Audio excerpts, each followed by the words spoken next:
Quando se fala em diretores de cinema de terror da Nova Zelândia, um nome que vem muito fácil à mente é o do Peter Jackson. Mas por mais que ele tenha sido uma grande inspiração para o assunto que eu vou trazer aqui hoje, não é dele que eu vou falar dessa vez. Para quem se lembra, muito antes de dirigir Senhor dos Anéis, o Peter Jackson fez dois filmes que fãs de terror splatter gostam muito, que são Fome Animal e o Náusea Total, lá nos anos 80. E esses filmes splatters foram uma grande inspiração para o diretor Jason Leigh Howden, que fez o seu Deathgasm em 2015. E por ser um filme muito divertido, que mistura muito bem o terror, a comédia e o metal, é que eu queria falar um pouquinho dele hoje, além de também ele ter uma continuação que está sendo exibida em festivais e que deve sair ainda esse ano para o público geral.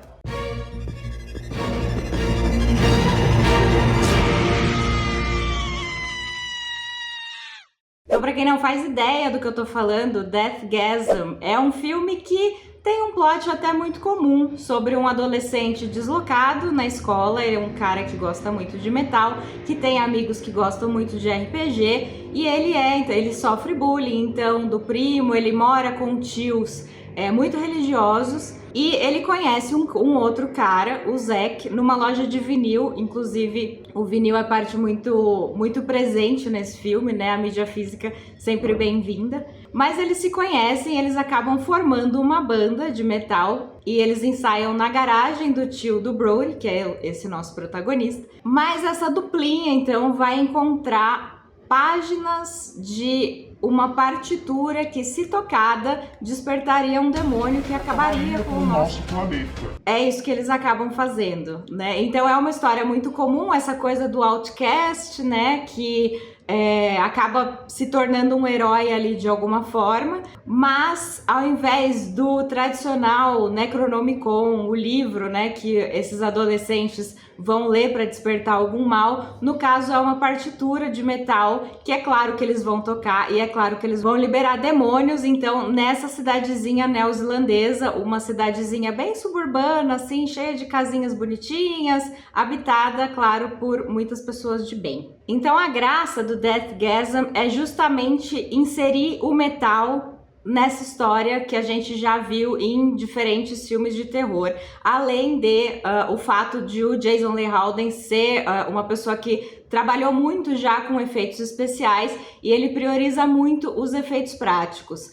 Eu disse que o Peter Jackson foi uma grande influência para ele e de fato foi, mas para quem assiste esse filme vai notar muito de Evil Dead também, principalmente, conforme o próprio Jason. Evil Dead 2 foi uma grande influência. Então a gente tem esses demônios, essas pessoas que são possuídas, né, pelo demônio que a banda do Brody libera, e esse demônio é chamado de The Blind One, o cego. Então essas pessoas acabam ficando sem olhos, assim, e eles são um pouco zoeiros, eles falam muito, eles são muito violentos. Então a gente tem muito dos Deadites do Evil Dead, é uma influência muito clara, assim como a comédia, e é uma comédia da mais besta possível, que é meu tipo de humor, então já me agrada muito daí. Mas a gente tem também, por exemplo, críticas à religiosidade, esses tios do Brody que são muito religiosos. Tem um momento no filme que pra mim é a minha cena favorita. Calma, eu não vou dar muito spoiler. Em que o Brody e o Zack precisam enfrentar alguns demônios dentro da casa do Brody. Os tios dele já foram possuídos, já estão transformados, e eles encontram uma caixa no armário em que tá escrito coisas da igreja. E aí eles pensam, pô, pra lutar contra demônio é a melhor coisa, né? E o que eles acham lá é uma infinidade de vibradores, inclusive duplos, inclusive, enfim, vários brinquedinhos sexuais. Então tem essa coisa da hipocrisia, né, da pessoa muito religiosa. E o que se sucede depois é uma grande luta em câmera lenta, usando tudo que eles encontraram nessa caixa, até entrar a querida serra elétrica que a gente sempre também espera nesse tipo de filme. E outra coisa que me agrada muito em Deathgasm é o fato de você conseguir perceber a cada frame o amor que é colocado nesse filme. O Jason conseguiu fazê-lo porque ele ganhou um concurso na Nova Zelândia, então ele conseguiu financiar o filme dessa forma. E ele diz que outra inspiração, além de filmes, né, é a vida dele mesmo, porque ele é uma pessoa que gosta de metal e que sempre foi um deslocado na escola. Então ele traz muito de si para esse projeto. O elenco tá muito bem, eles não parecem uns posers assim de metal, parecem ser pessoas que de fato estão ali porque gostam, né? Então eles estão desempenhando muito bem seus papéis. E a gente tem algumas cenas, algumas inserções bastante interessantes que dão uma mexida nessa textura visual do filme, que a gente tem alguns momentos com pequenas animações, né, que aparecem em tela. Cada personagem que vai sendo apresentado, você tem um card dele com o desenho dele, assim, e o nome.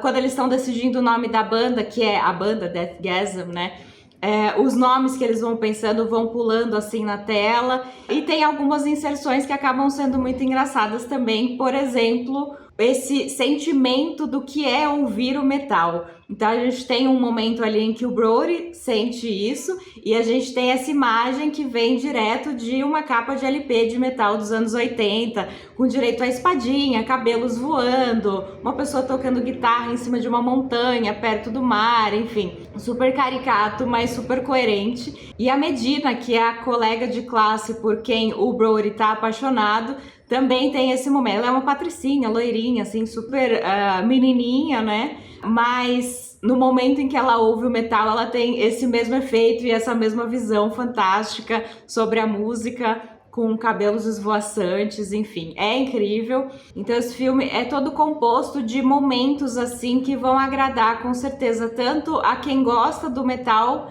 como quem não gosta, quem conhece muito pouco, que é o meu caso, inclusive. Então não precisa ser fã das bandas e tal, ser um grande conhecedor, a gente consegue entrar nessa história sem problemas.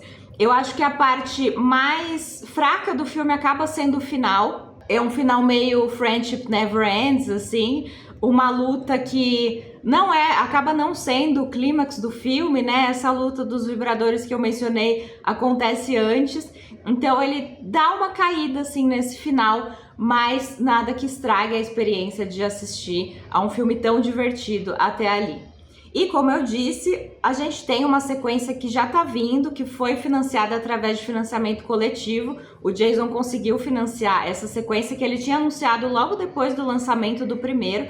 Então foram anos aí tentando tirar esse projeto do papel e finalmente está saindo. Eu já pude assistir, foi um filme que foi exibido no Fantaspoa. O nome dele é Deathgasm 2 Gormageddon. Eu vou ter que dar um pouquinho de spoiler do final do primeiro filme agora, então se não tiverem assistido, podem parar por aqui e voltem depois. Essa sequência então se passa 10 anos depois do primeiro, e a gente tem o Brody de volta, e ele é basicamente um fudido, ele não tem sucesso na vida, tá desempregado, não tem mais banda, não tem mais os amigos que ele tinha, porque todo mundo morre no fim do filme anterior, basicamente. Enquanto a Medina, que já não está com ele também, tem uma banda super bem sucedida no mundo, assim, ela tá fazendo grandes turnês e tal, e o Brody descobre um concurso de bandas que vai estar rolando na cidade dele, e ele precisa refazer a banda dele, então, para poder participar desse concurso, do qual a Medina também vai estar, né, como participação especial.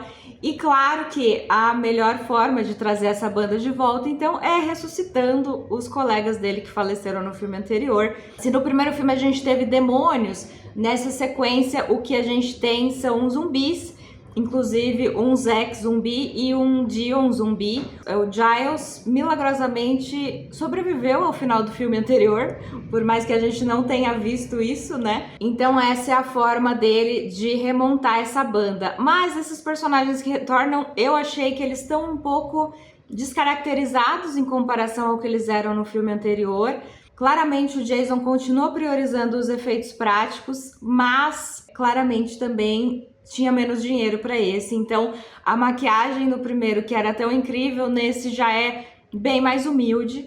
a gente não tem um foco tão grande nessa coisa do corpse paint, essas bandas de metal mesmo que eles ouviam também. Nesse a gente tem mais essa questão do concurso que vai estar rolando na cidade. Então é uma pegada diferente, o que não é ruim também, porque se fosse para assistir o mesmo filme, era só assistir o original, né? Então é um caminho interessante que o Jason escolhe seguir por aqui.